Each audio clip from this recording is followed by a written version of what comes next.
Mumbai Indians match जिंकली आहे त्याचं क्रेडिट तुम्हाला तिलक वर्माला द्यावं लागेल, कारण तिलक वर्माने 101 रन काढलेत आणि गुजरात टायटन्स 100 रनावर ऑल आउट झाली आहे. मुंबई इंडियन्सनी आज समोरच्या टीमला ऑल आउट केलंय आणि मॅच जिंकलाय 99 रनांनी. जसप्रीत बुमराहने पहिल्याच बॉलला विकेट घेतली, जी एक्सपेक्टेड होतं. सगळे फॅन्स वाटच पाहत होते आणि तसंच झालं. सुरुवातीपासून बोलूयात, पॉवर प्लेमध्ये जसे रन पाहिजे होते तसे आज सुद्धा आले नाहीत. आज आपल्या 3 विकेटा गेल्या, पण त्या 3 विकेटचं क्रेडिट तुम्हाला कगिसो रबाडाला द्यावं लागेल. त्यांनी 150च्या स्पीडने आज बॉलिंग टाकली पूर्ण पॉवर प्लेमध्ये आणि त्याचं उत्तरच नव्हतं मुंबई इंडियन्सच्या बॅट्समनकडे.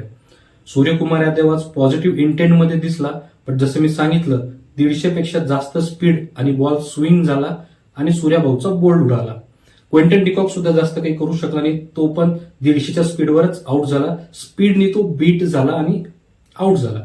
त्याच्यानंतर नमनदीर आणि तिलक वर्मा यांनी 52 रनांची एक चांगली पार्टनरशिप केली.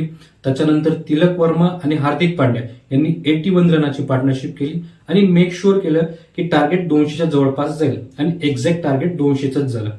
तिलक वर्माची इनिंग आपण 2 टप्प्यात जर बघायला गेलं तर पहिल्या 22 बॉलमध्ये तिलक वर्माने फक्त 19 रन काढले होते. त्याच्यानंतरच्या 23 बॉलमध्ये 83 रन काढले, म्हणजे स्ट्राईक रेट हा ऑलमोस्ट 300च्या जवळपास होता, 300 पेक्षा जास्त होता. जेव्हा 200चं टार्गेट भेटलं तेव्हा जसप्रीत बुमराहने पहिलीच ओव्हर केली आणि पहिल्याच ओव्हरच्या पहिल्याच बॉलला आज साई सुदर्शन आउट झाला. जॉश बटलर फॉर्ममध्ये नाहीये, त्याला हार्दिक पांड्याने एलबीडब्ल्यू आउट केलं.